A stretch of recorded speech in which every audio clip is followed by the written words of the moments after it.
Bihar SI का परीक्षा हुआ है 1275 प्रीलिम्स।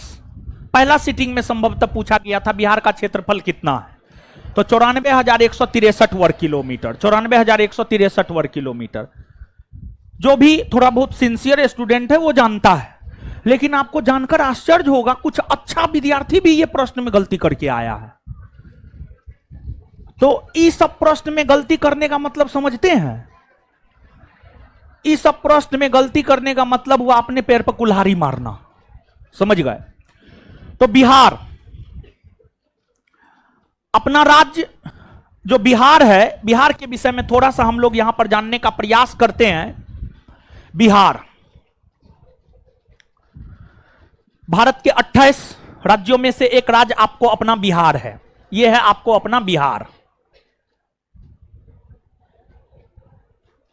बिहार बिहार भारत के उत्तर पूरब में है। भारत के उत्तर पूरब में। डायरेक्शन से आप सब लोग अवगत होंगे। देखिए, कोई भी मानचित्र जब आप लेते हैं ना, तो उसका ऊपरी भाग उत्तर दिशा होता है। तो ऊपर वाला भाग उत्तर दिशा, नीचे दक्षिण, दाहिना पूरब और बायां पश्चिम। तो इधर उत्तर है, इधर दक्षिण है, इधर पूरब है और इधर पश्चिम है। तो बिहार आपको यहां पर है।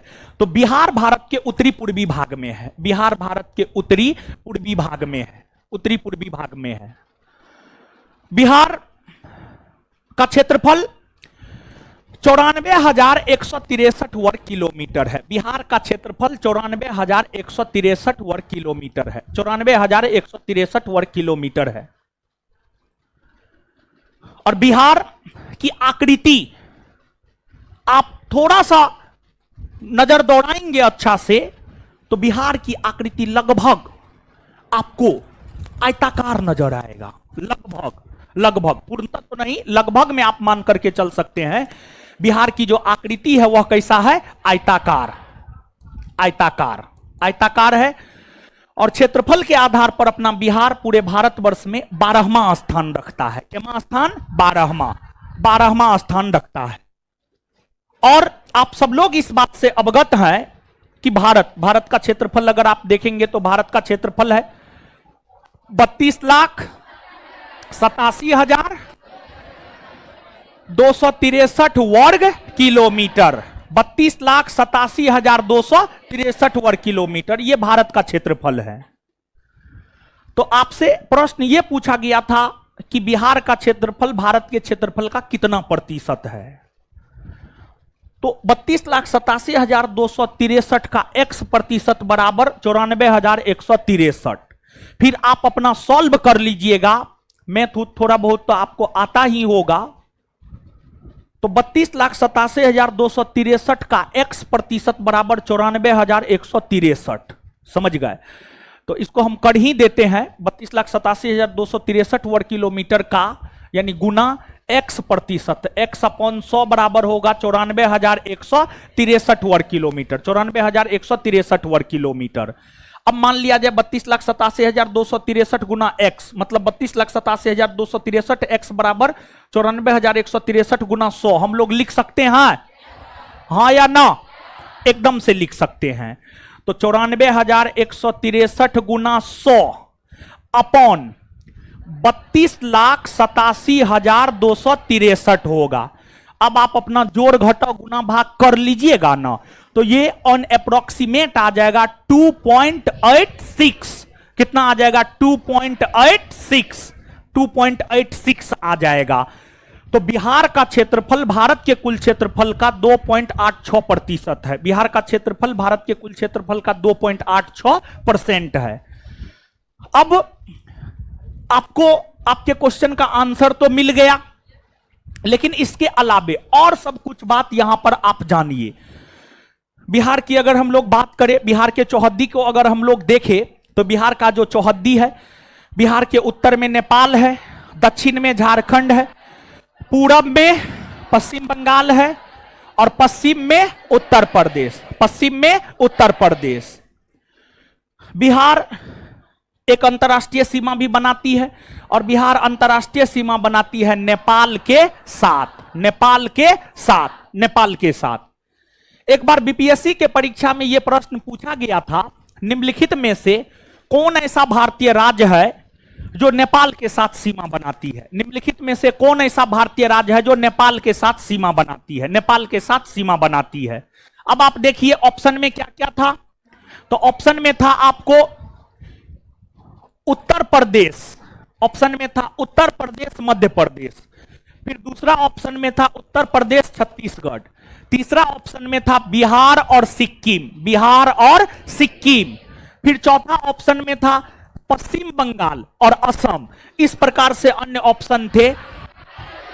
इसका उत्तर क्या होता? बिहार और, ये आपके बीपीएससी का पूछा हुआ क्वेश्चन है, बीपीएससी का पूछा हुआ क्वेश्चन है। और बिहार के मानचित्र से भी जो है आपको क्वेश्चन पूछे गए हैं, और भी बिहार के क्वेश्चन देंगे, उसके माध्यम से बिहार के मानचित्र को भी हम आपको पूरा का पूरा क्लियर कर देंगे। यहां पर थोड़ा बहुत आपका क्लियर हुआ होगा, और यहां पर बिहार से संबंधित जितनी भी बातें हमने आपको बताया है, इस सब बात को आप अपने क्वेश्चन में या फिर आप अपने कॉपी में या फिर आप जहां भी नोट डाउन कर सकते हैं, आप अपने मन से नोट डाउन करते जाइएगा। और मान लिया जाए कि कोई ऐसा बात है जो आपको याद है, तो उसको आप नहीं भी नोट डाउन करेंगे तो कोई दिक्कत नहीं है, लेकिन जो आपको याद नहीं है उसको आप निश्चित तौर पर नोट डाउन कर लेंगे, ठीक है। तो पहला क्वेश्चन में ये तमाम प्रकार की बातें आपको याद रखनी है। अब हम लोग आ जाते हैं क्वेश्चन नंबर 2 पर, लेकिन क्वेश्चन नंबर 2 पर आने से पहले बिहार से संबंधित जितनी भी बातें हमने आपको बतलाया है, अब आप इसका दीजिए जवाब। बिहार भारत के कौन भाग में है? उत्तर पूरब, उत्तर। बिहार भारत के कौन भाग में है? उत्तर। बिहार का क्षेत्रफल कितना है? बिहार का क्षेत्रफल, बिहार की आकृति कैसी है? कैसी है? पूरे भारतवर्ष में क्षेत्रफल के आधार पर बिहार का स्थान, क्षेत्रफल के आधार पर, और जनसंख्या में तीसरा स्थान है। जनसंख्या में, तो पूरे भारतवर्ष में क्षेत्रफल की अगर हम लोग बात करें तो क्षेत्रफल में 12वां, और जनसंख्या में क्लियर है ये बात। और इसके बाद जो है बिहार के उत्तर में, बिहार उत्तर में किसके साथ सीमा? उत्तर में, दक्षिण में, पूरब में, पश्चिम में, पश्चिम में, क्लियर है ना? चलिए, तो इसका आंसर हो जाएगा सी। नेक्स्ट, अगला क्वेश्चन है बिहार का विस्तार है। यहां पर जानते हैं एक ही क्वेश्चन में बिहार का अक्षांशीय विस्तार और बिहार का देशांतरीय विस्तार दोनों बात का जिक्र है। तो सबसे पहले यहां पर हम लोग अक्षांशीय विस्तार और देशांतरीय विस्तार को समझते हैं, फिर हम लोग आ जाएंगे बिहार पर भी, ठीक है।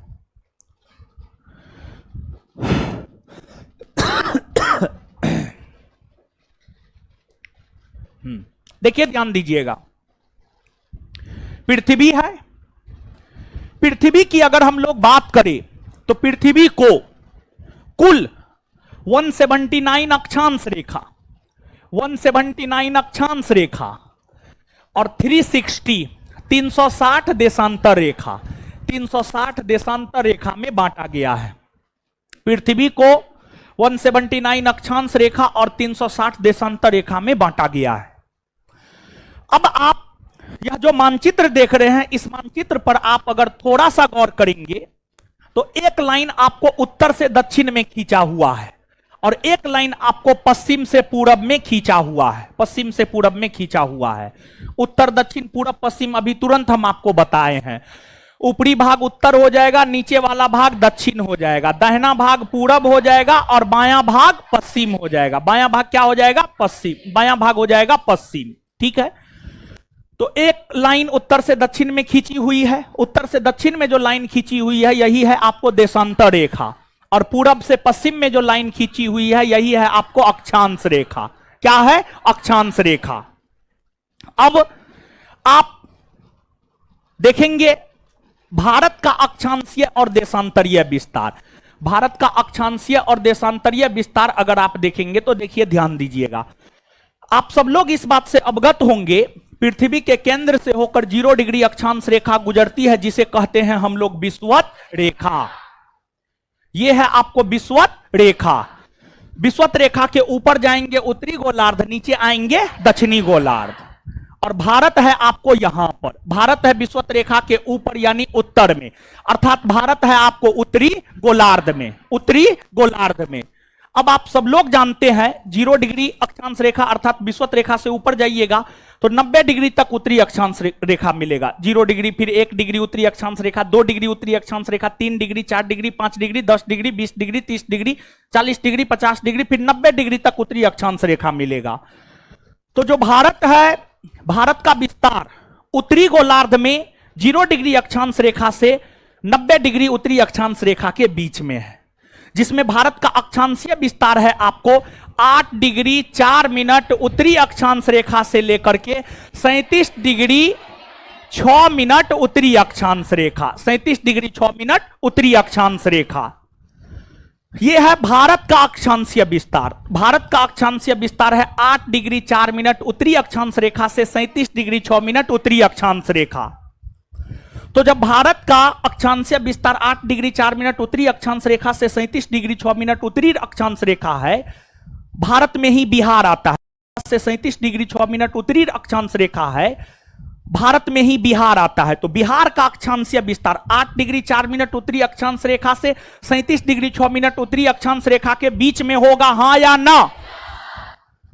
होगा ना जी, निश्चित तौर पर होगा, समझ गए। और इसमें बिहार के अक्षांशीय विस्तार की हम लोग बात करें तो बिहार का जो अक्षांशीय विस्तार है, बिहार का अक्षांशीय विस्तार है 24 डिग्री 20 मिनट 10 सेकेंड से 27 डिग्री 31 मिनट 15 सेकेंड। ये 8 डिग्री 4 मिनट उत्तरी अक्षांश रेखा से 37 डिग्री 6 मिनट उत्तरी अक्षांश रेखा के बीच में आता है या नहीं आता है? एकदम से आता है। तो ये जो 24 डिग्री 20 मिनट 10 सेकेंड से 27 डिग्री 31 मिनट 15 सेकेंड है, यह है आपको बिहार का अक्षांशीय विस्तार। यह है आपको बिहार का अक्षांशीय विस्तार। और एक बात आप जानिए, जब परीक्षा में बिहार का क्षेत्रफल पूछा जा सकता है तो उससे बहुत बेहतर क्वेश्चन है कि बिहार का अक्षांशीय विस्तार क्या है और बिहार का देशांतरीय विस्तार क्या है, यह भी आपसे निश्चित तौर पर पूछे जा सकते हैं। तो यह बिहार का अक्षांशीय विस्तार से हम आपको अवगत करवा दिए। अब यहां पर आइए थोड़ा सा देशांतर के विषय में समझिए। जैसे 0 डिग्री अक्षांश रेखा पूरे पृथ्वी को 2 भाग में बांटती है, उत्तरी गोलार्ध और दक्षिणी गोलार्ध, उसी प्रकार से एगो है 0 डिग्री देशांतर रेखा। यह है 0 डिग्री देशांतर रेखा। 0 डिग्री देशांतर रेखा भी पृथ्वी को 2 लगभग बराबर भाग में बांटती है। 0 डिग्री देशांतर रेखा से दाहिने जाइएगा तो पूर्वी देशांतर, बायां आइएगा तो पश्चिमी देशांतर। तो इधर पूर्वी देशांतर और इधर पश्चिमी देशांतर। तो जो अपना बिहार है, अपना बिहार है पूर्वी देशांतर में, अपना बिहार है पूर्वी देशांतर में, अपना भारतवर्ष और अपना बिहार पूर्वी देशांतर में है।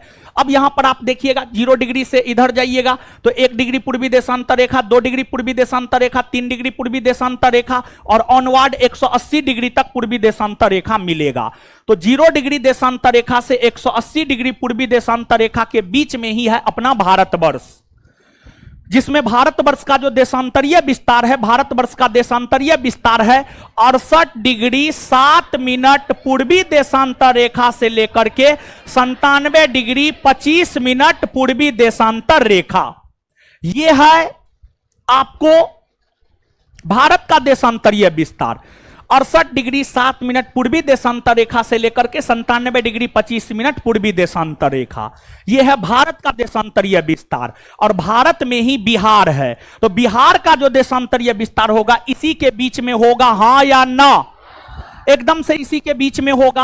तो बिहार का जो देशांतरीय विस्तार है, अगर बिहार के देशांतरीय विस्तार की हम लोग बात करें तो बिहार का जो देशांतरीय विस्तार है 83 डिग्री 19 मिनट 50 सेकेंड से 88 डिग्री 17 मिनट 40 सेकेंड पूर्वी देशांतर के मध्य, पूर्वी देशांतर के मध्य। तो ये है आपको बिहार का देशांतरीय विस्तार, ये है आपको बिहार का देशांतरीय विस्तार। तो बिहार का अक्षांशीय विस्तार 24 डिग्री 20 मिनट 10 सेकंड से 27 डिग्री 31 मिनट 15 सेकंड, और देशांतरीय विस्तार 83 डिग्री 19 मिनट 50 सेकंड से 88 डिग्री 17 मिनट 40 सेकंड। तो ये बिहार का अक्षांशीय और देशांतरीय विस्तार है, इसको आप याद रखिएगा। अर्थात इसका सही उत्तर क्या हो जाएगा आपको? बी। क्या हो जाएगा? बी। और कल जो टीचर वाला परीक्षा हुआ है ना, फ्रांसीसी क्रांति से 3 गो क्वेश्चन पूछा गया था और तीनों क्वेश्चन आपके नोट में है। आप टीचर वाला कल का परीक्षा जीएस वाला पेपर देख लीजिएगा। फ्रांसीसी हमको तो कोई लड़का 3 गो भेजा था। फ्रांसीसी क्रांति से क्या गो था? फ्रांसीसी क्रांति तीनों नोट में है कि ना? जाके देख लीजिए, तीनों है आपके नोट में। समझ गए? तो आपके नोट से क्वेश्चन बाहर नहीं जाने वाला है, आप इतना विश्वास रखिए। हमको कोई लड़का भेजा था कि सर आज टीचर वाला हम परीक्षा दिए हैं, हम जो है जो नया बैच आया है दरोगा उसमें हम पढ़ते हैं, ये तीनों बात आप बताए हैं, तो ये तीनों क्वेश्चन जो हम सही बना करके आए हैं। तो 3 गो क्वेश्चन हमको भेजा था, समझे?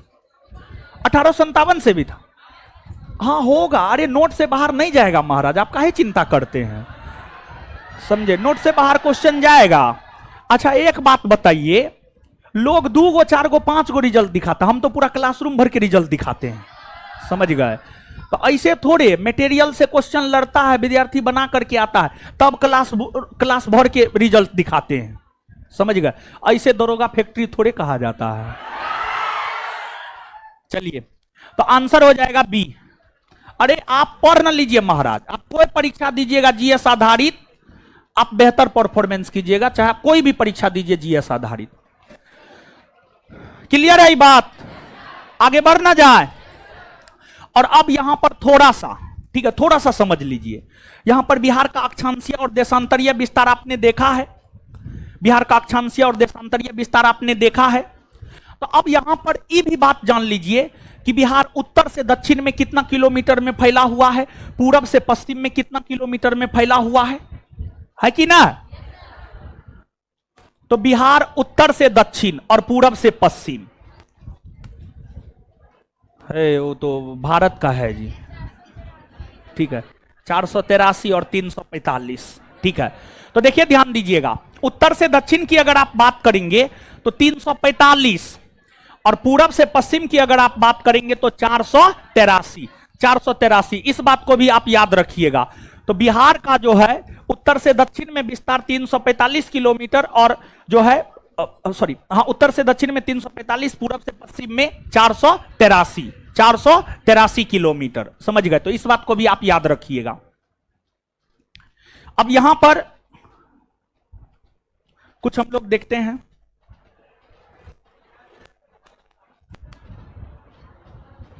आगे आइए। क्षेत्रफल के दृष्टि से बिहार का सबसे बड़ा जिला है,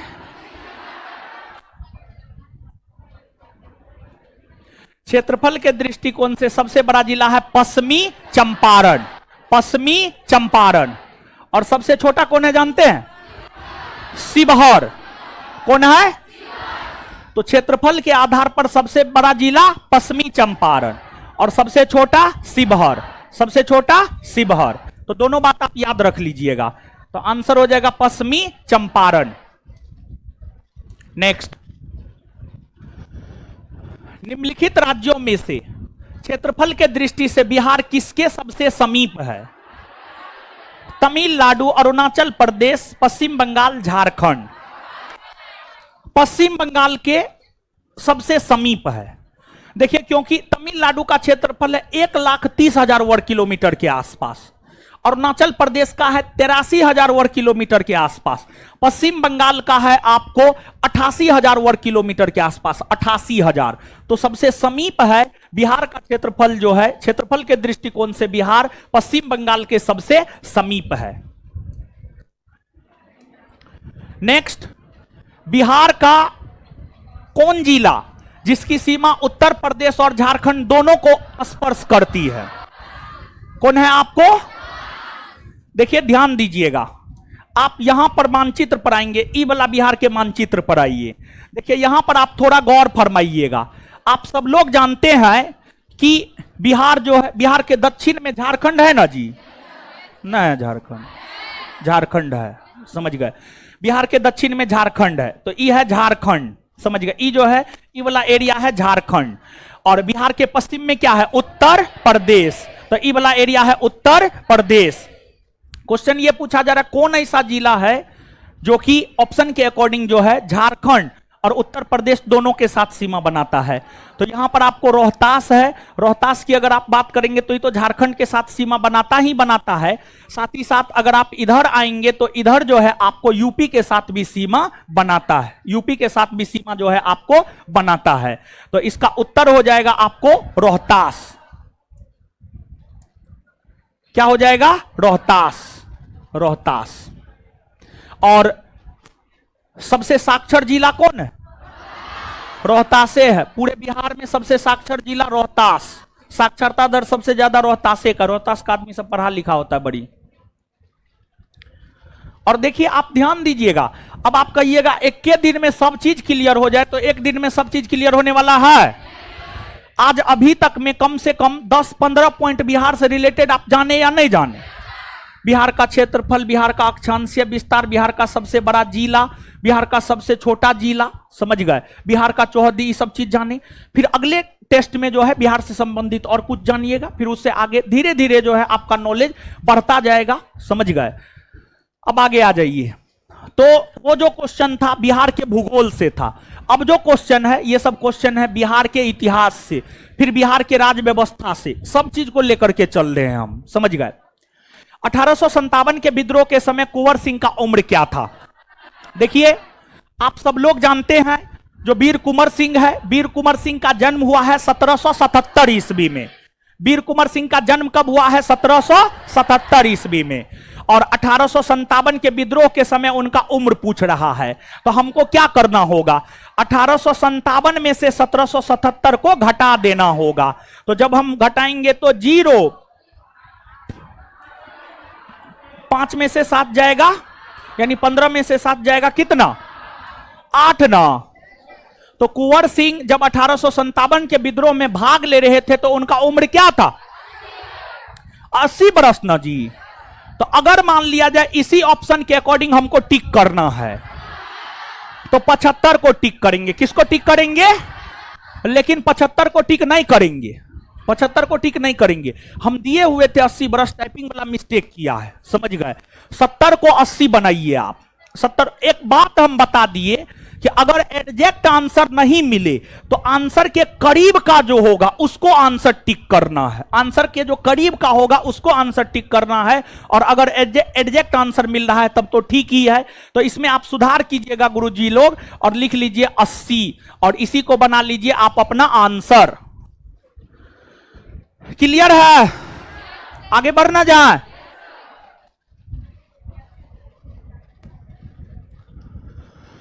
जगदीशपुर में 1857 में किसके नेतृत्व में समानांतर सरकार की स्थापना की गई। जगदीशपुर में 1857 के विद्रोह के दौरान समानांतर सरकार की स्थापना वीर कुंवर सिंह के भाई अमर सिंह के नेतृत्व में किया गया था। वीर कुंवर सिंह के भाई अमर सिंह के नेतृत्व में, क्योंकि देखिए ध्यान दीजिएगा, वीर कुंवर सिंह जगदीशपुर से अंग्रेजों को बाहर कर दिए और उसके बाद वीर कुंवर सिंह कहां चले गए, उत्तर प्रदेश। कहां चले गए, उत्तर प्रदेश। और उनका भाई जो अमर सिंह था वो जगदीशपुर में रह करके समानांतर सरकार चलाने का काम किया था। तो प्रश्न का उत्तर क्या हो जाएगा, अमर सिंह। बिहार में 1857 के विद्रोह के प्रारंभ होने के समय पटना का आयुक्त कौन था। उस समय पटना का आयुक्त था विलियम टेलर। कौन था, विलियम टेलर। और आप सब लोग जानते हैं 1857 का विद्रोह बिहार से शुरू हुआ है, कब से, 12 जून 1857, और पटना से 3 जुलाई 1857। और पटना से नेतृत्व करता पीर अली, जो कि एक पुस्तक विक्रेता था। और उस समय पटना के आयुक्त हुआ करते थे William Taylor, William Taylor. Next, Patna college की स्थापना हुई है। देखिए जो पटना कॉलेज है, पटना कॉलेज की स्थापना ब्रिटिशों द्वारा वर्ष 1863 में किया गया था, वर्ष 1863। भारतीय राष्ट्रीय कांग्रेस का 1912 में अधिवेशन कहां हुआ था? देखिए ध्यान दीजिएगा, भारतीय राष्ट्रीय कांग्रेस का 1912 में वार्षिक अधिवेशन बिहार के पटना के बांकीपुर में हुआ था, बिहार के पटना के बांकीपुर में हुआ था। और इस वार्षिक अधिवेशन की अध्यक्षता आर.एन. माधोलकर ने किया था। आर.एन. माधोलकर ने किया था। किसने किया था? आर.एन. माधोलकर। ठीक है, आर.एन. माधोलकर ने किया था। और जानते हैं इस अधिवेशन का ऐतिहासिक महत्व किस बात को लेकर है? आप समझिए, कांग्रेस की स्थापना 1885 ईस्वी में मुंबई के गोकुलदास तेजपाल संस्कृत विद्यालय में ए.ओ. ह्यूम के द्वारा किया गया था। ए.ओ. ह्यूम के द्वारा किया गया था। ए.ओ. ह्यूम का निधन वर्ष 1912 में हुआ। ए.ओ. ह्यूम का निधन वर्ष 1912 में हुआ। और वर्ष 1912 में ए.ओ. ह्यूम का निधन हुआ और उनके निधन होने के बाद ही कांग्रेस का यह वार्षिक अधिवेशन हुआ था।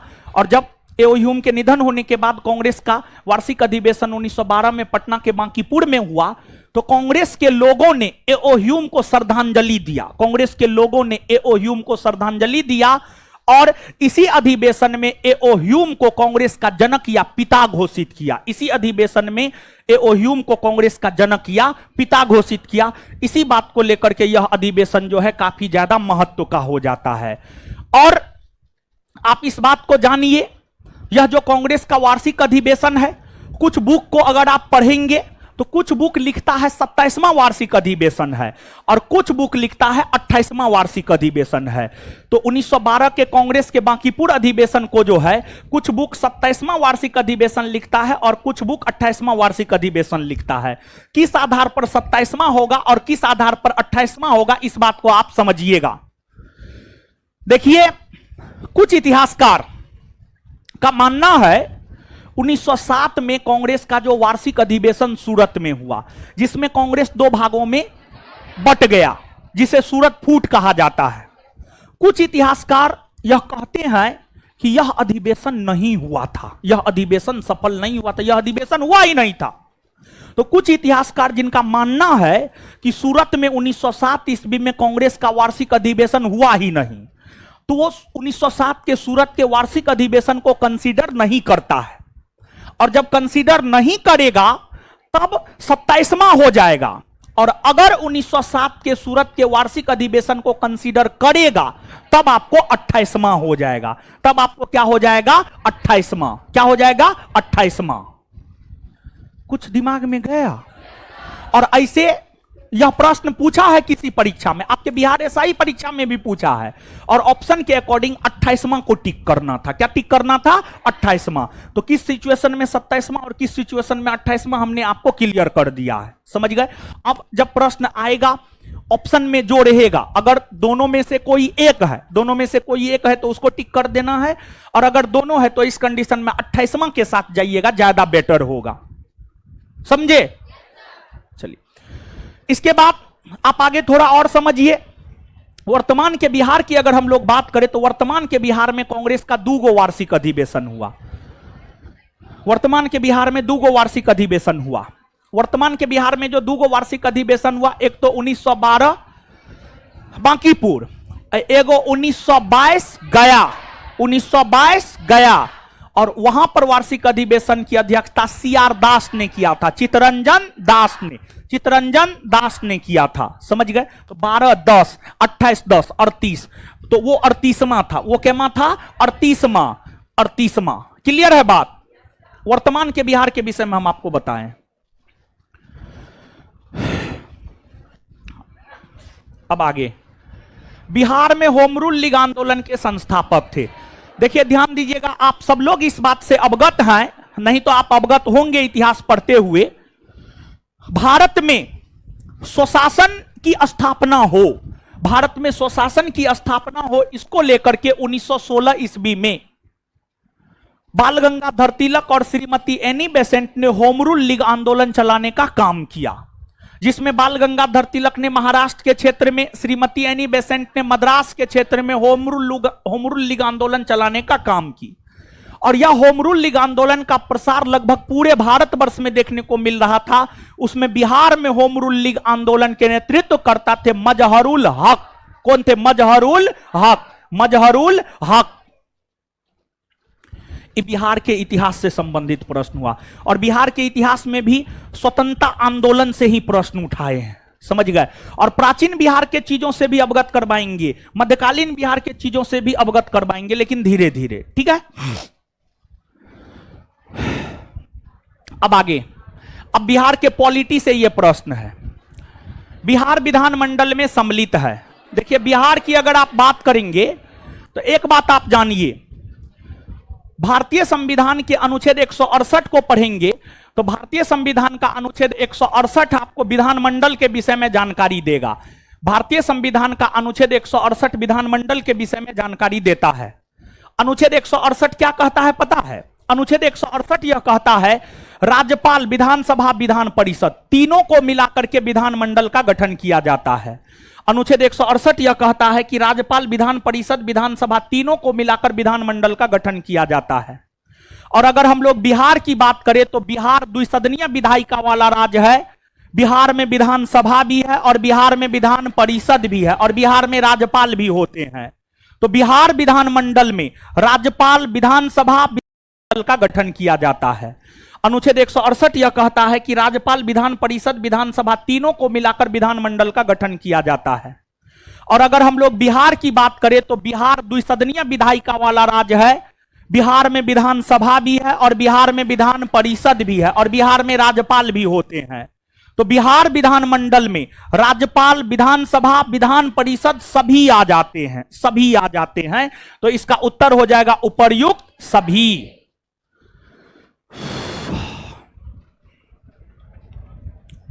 आगे आइएगा। पटना उच्च न्यायालय की स्थापना हुई है। पटना उच्च न्यायालय की स्थापना हुई है 1916। तो एक एक ऑप्शन में तो है, ये है 1916, तो आंसर हो जाएगा यही।